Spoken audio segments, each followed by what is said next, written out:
Hello student, आज हम हिंदी का लेसन लकड़हारा और वन वो पिछले लेक्चर में पढ़ रहे थे वो ही कंटिन्यू करते हैं।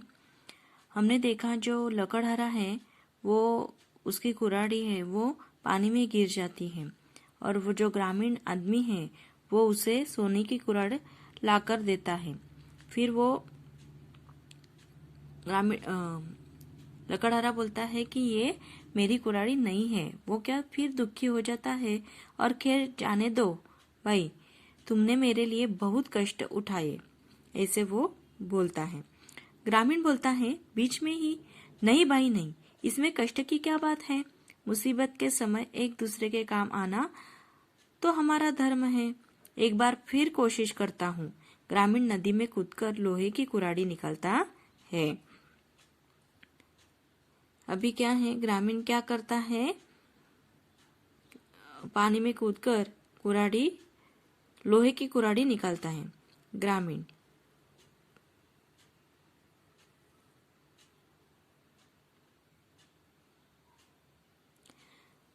लो भाई, इस बार तो यह लोहा ही हाथ लग गया है।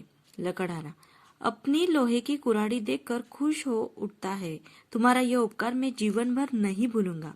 भगवान तुम्हें सुखी रखे। अभी क्या है कि लकड़हारा कहता है कि अपनी लोहे की जो कुराड़ी है वो देखकर खुश होता है और वो बोलता है कि जीवन भर तुम्हारा जो उपकार है मैं नहीं भूलूंगा। भगवान तुम्हें सुखी रखे। ग्रामीण एक बात मेरी समझ में नहीं आई। लकड़हारा बोलता है हाथ जोड़कर, वह क्या। ग्रामीण मैंने तुम्हें पहले चांदी की कुराड़ी दी, फिर सोने की दी, तुमने नहीं ली, ऐसा क्यों। तो लकड़हारा बोलता है दूसरी की चीज को अपनी कहना ठीक नहीं है। मेहनत और ईमानदारी से मुझे भी मिलता है, वही मेरा धन है। ग्रामीण चला जाता है और भगवान के रूप में मंच पर फिर से आता है। अभी हमें इधर ये सीख मिलती है कि दूसरों की चीज है, उसको हमें कभी अपना कहना नहीं चाहिए और हमें जो भी कुछ करना है वो मेहनती से और ईमानदारी से करना चाहिए और वही धन आगे बढ़ता है। ठीक है। और जो ग्रामीण है वो क्या, भगवान के रूप में वो मंच पर आता है। भगवान कहते हैं धन्य हो भाई, मैं तुम्हारी ईमानदारी से बहुत प्रसन्न हूँ, लेकिन एक शर्त पर तुम हरे भरे पेड़ों की को नहीं काटोगे, न ही लालच में पड़कर जरूरत से अधिक सूखी लकड़ी काटोगे। अभी क्या है कि भगवान उसे लकड़हारा को कहते हैं कि धन्य हो तुम्हारी ईमानदारी से मैं भगवान क्या बहुत प्रसन्न होते हैं और उसको बोलते शर्त, मतलब एक बाजी बोलते हैं कि एक शर्त बोलते हैं कि तुम्हें जरूरत से ज्यादा तुम पेड़ नहीं काटोगे, लालच में पड़कर जरूरत से ही अधिक सूखी लकड़ी काटोगे। समझ में आ रहा है क्या कि तुम हरे भरे पेड़ों को नहीं काटोगे, न ही लालच में पड़कर जरूरत से अधिक सूखी लकड़ी काटोगे।